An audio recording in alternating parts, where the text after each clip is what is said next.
So Carlos Alcaraz out of the Cincinnati Masters as he's defeated by Gael Monfils. And we see another side of Carlos Alcaraz that we didn't know existed.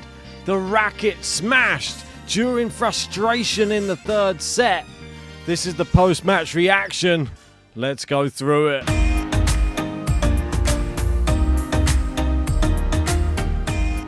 That's right, if you haven't already, smash a like and subscribe to the channel. Let's go through this result and what does this mean for Carlos Alcaraz moving forward as the US Open approaches. He was defeated in 3 sets by Gael Monfils. I mean, this guy, doesn't age, it would seem. Gael Monfils, 37 years old, only 2 weeks away from his 38th birthday. So happy birthday to him, and maybe this is an early birthday present for him. Unfortunately, he has gone out of the tournament tonight, but another sterling performance to play Alcaraz and Holger Rune in the same day and go to 3 sets, well, with Holger Rune after an epic match with Alcaraz is very, very commendable. This match for Alcaraz, though, what does it mean for him? Obviously, let's break it down. The first set, I think he said he wasn't happy with the conditions. He wasn't happy with the way he was playing. I thought, from my own personal opinion, watching the match, watching how he was playing, in the first set, I thought he looked pretty good, to be honest. I think he was hitting the ball pretty clean. Obviously, it wasn't his top level, but it was enough to get somebody like Gael Monfils out of there in the first set. Gael Monfils didn't look great in the first set. Double faults and, just some errors at big moments. And it just looked like it was going to be one of those workmanlike performances from Carlos Alcaraz. Wasn't to be the case. Gael Monfils really showed up in that second set and took it all the way to a tie-break. It was a very, very exciting second set. There were no breaks of serve. There was a set point at 6-5. But Carlos Alcaraz was able to hold his serve, and then they did go into the tiebreak. That was when it went to 3-1, and then they had, obviously, it was interrupted. It went overnight, and then they start to play again. This is when I thought, wow, if they're going to start to play again, it's going to play out probably similar to the start of the match, surely. It'll just be Alcaraz will come in, he'll get back the small mini break, and then he'll go on to win the second set and win in straight sets. That wasn't the case, though.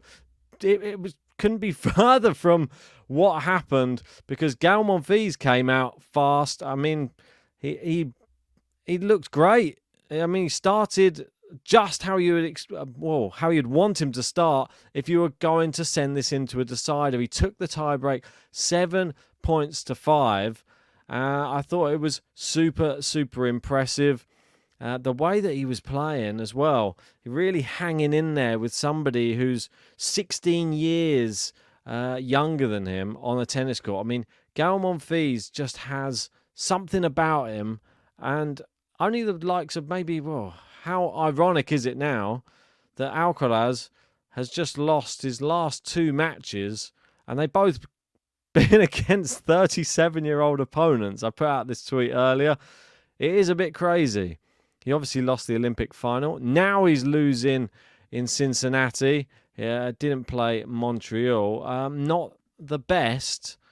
It's not the best warm-up, I would say, for the US Open. As Ben Lewis echoes here, not the best prep. Missed Montreal. Now out in his first match in Cincinnati. Let's see what other professionals think of Gael Monfils, because I think this does play a factor in seeing is this a really, really bad loss for Carlos Alcaraz, or did he just get caught by somebody who was playing incredible tennis? He's had a bit of resurgence, Gael Monfils. He is a really tricky customer, and he was playing on a court which he was able to adjust to the conditions better than Carlos Alcaraz. And if you go and watch, there's a fantastic interview from the UTS, and it's actually Nick Kyrgios, Alexander Bublik, and it is Patrick Mouratoglou all chatting for about an hour. But there is a little section in there on Gael Monfils. Here's a little segment of it, just hearing what they think of Gael Monfils playing at this age. Gael looks good. He's always looked good, though. So how old is he? 38. Yeah, he's old. But for 38, he's still moving Roger. incredible. Monfils? Yeah, joke. Genetics. Yeah, it's scary. I mean, he's just different. It's just he's so fast. He's a joke, yeah. He definitely should have won a slam, I think. Well, there you go. So Nick Kyrgios thinks he's that good he should have won a Grand Slam at some point in his career. Go check out the rest of that interview because it's a very interesting one. They delve into the likes of Novak Djokovic as well, playing so well at his age. I mean, Carlos Alcaraz's post-match comments, where do we go with these as well? Because I don't feel like he's giving Gael Monfils enough credit, to be honest. I think this is a little bit sour grapes. He said, I think this is the worst match I've played in my career. I couldn't play, honestly. I felt like it was another sport playing on centre court than the other courts. And this is sort of been echoed by some other players as well, saying it's the fastest court that they've ever played on. He's playing one of the fastest players on the tour as well. And if you don't play your best tennis, I mean, I think in the first set, I think he played pretty well, to be honest. I think he played well enough to win the set. Gael Monfils, I don't think, did play as well as he could play. And I just think he just had a bad day at the office. I don't think you can say it was his worst ever match. I think it's a harsh thing to say against Gael Monfils. And unfortunately, we got to see the first sign of frustration probably since the Tommy Paul match when we saw Carlos Alcaraz throw a racket. I mean, we didn't ever see that before. Now we've seen the full explosion, and I've seen some people saying it was like we saw all of his career's frustrations come out in one moment, which maybe it did. Maybe he is bottling a lot up. Maybe he is trying to really stay within like this box of being this model professional. He wants to be like a Rafa. That you don't see Rafa smashing any rackets.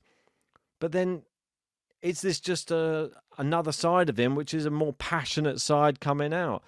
Do we ridicule him the same way in which other players get ridiculed? You look at Nick Kyrgios, Sasha Zverev. You look at the likes of Novak Djokovic as well. These players, they suffer the wrath of the media. Does he face the same critique here? It's only a one-time thing. Is it a sign of things to come? Him getting broken and being 3-1 down in a final set against Gael Monfils when the conditions weren't going his way. This was the reaction. I've seen it from other players. I'm not mad at it. I don't really care. That's my personal opinion. If he wants to do that, he's in with everybody else who's doing it. He hasn't harmed anybody else. It's let out some frustration. And maybe he's not going to be one of the players who goes his whole career without smashing rackets. Maybe this is what he needs. I mean, maybe he's following a more Novak Djokovic approach to tennis. He just lost to Novak Djokovic in the final of the Olympics. He's still probably licking his wounds from that. And now he's just being beaten by another 37-year-old. I mean, he's probably wondering what's going on, to be honest.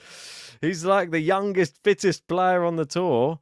And right now, I mean, it's very, very bad preparation for the US Open. I'm sure you'll agree. Let me know your thoughts in the comments section as well, because do you think this is something that we're going to see more of from him? Or do you just think this is just a one-off? Do you just think he's just frustrated with the conditions?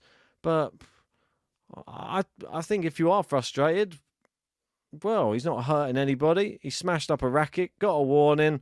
There you go. And then back on the court. It didn't help him, though. You see other players smash a racket up. Sometimes helps them.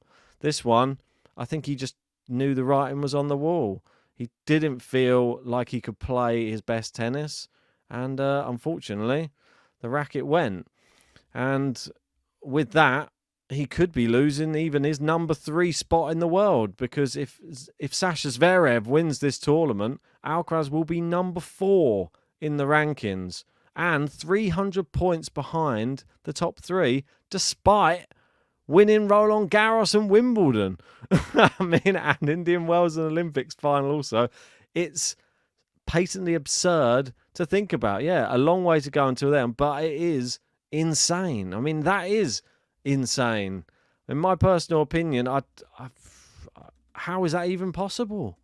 I mean, he's been what I've thought he was probably becoming the best player in the world, and now we're seeing a situation where I'll pop the rankings up on the screen so people can see. Sasha Zverev, yeah, if he wins it, yeah, he goes 300 points above Carlos Alcaraz. Djokovic, he dropped 1,000 points, but can't be overtaken. He can't be overtaken by Alcaraz, only by Sasha Zverev now.